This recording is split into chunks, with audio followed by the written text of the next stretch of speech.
ఓం నమః శివాయ శ్రీమాత్రే నమః.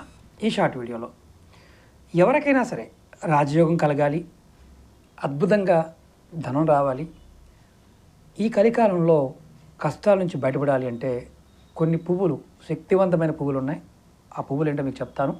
చూడండి, శంకు పువ్వులు. వీటిని అపరాజిత అంటారు. తెలుపు ఉంటుంది, ఎరుపు ఉంటాయి, రకరకాలు ఉంటాయి.